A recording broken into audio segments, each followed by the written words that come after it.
ಇದೇ ರೀತಿಯಿಂದ ಪಟನ್ನಲ್ಲಿನೂ ಟಿಪ್ಪು ಸುಲ್ತಾನ್ ಶಹೀದ್ ವಕ್ತ್ ಎಸ್ಟೇಟ್ ಅಲ್ಲೂ ಒಂದು ಕಮಿಟಿ ಇದೆ. ಅದು ಬಹಳ ಪ್ರೆಸ್ಟೀಜಿಯಸ್ ಕಮಿಟಿ ಅದು. ಯಾಕಂದ್ರೆ ಟಿಪ್ಪು ಸುಲ್ತಾನ್ ಹೆಸರಿನಲ್ಲಿ ಇರೋದು, ಅದು ಅವ್ರ ಅಂಡರ್ ನಲ್ಲಿ ಇರೋದು ಎಲ್ಲ ವ್ಯವಸ್ಥೆ. ಅದು ಅಲ್ಲೂನು ಅಪ್ಪ ಮಗ 30-35 ವರ್ಷದಿಂದ ಕೂತವ್ರೆ.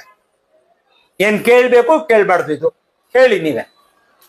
ಕೇಳ್ಬೇಕು, ಇದೆಲ್ಲ ಇದು ಟ್ರಾನ್ಸ್ಪರೆಂಟ್ ಆಗಿ ಇರ್ಬೇಕು. ಇದೇ ನಾವು ಕೇಳಕ್ ಹೋಗಿದ್ರೆ ಇವ್ರೆಲ್ಲಾರು ಏನೇನೋ ನಡೆಸ್ತವ್ರೆ. ಅದ್ ಇರ್ಲಿ, ಬೇರೆದ್ ಮಾತು ಹೇಳ್ತೀನಿ.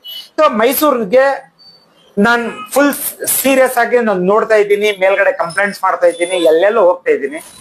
ಒಂದ್ ಮೊಯ್ನು ಎತ್ತಾ ಇಲ್ಲ ಇವ್ರಿಗೆ, ಯಾರೂನು ಕೇಳ್ತಾ ಇಲ್ಲ. ಮೈಸೂರ್ ಅಂಡ್ ಮಂಡ್ಯ ಎರಡೂನು ನಾನು ಅಲ್ಲೇ ಹೇಳೋದು, ಈ ವ್ಯವಸ್ಥೆ ಹಿಂದ್ಗಡೆ, ಈ ಹಾಳು ಮಾಡಿರೋದು ವ್ಯವಸ್ಥೆ ಹಿಂದ್ಗಡೆ ಯಾರೋ ಒಬ್ರು ಬಸ್ ನಡೆಸ್ತವ್ರೆ ಅಂತ ಹೇಳ್ತಾರದು. ಖಂಡಿತ ಎಲ್ಲ ಅವ್ರ ಕಂಟ್ರೋಲ್ ನಲ್ಲಿನೇ ನಡೆದಿರೋದು ಇದೆಲ್ಲ. ಅಂದ್ರೆ ಕಾಣದ ಕೈಗಳ ಕೈ ಚಳಕ. ಎಸ್, ಅಲ್ಹಮ್ದುಲಿಲ್ಲಾ. ಇಲ್ಲ ಅಂದ್ರೆ ಸುಮ್ಗೆ ನಡೆಯಲ್ಲ ಇದು.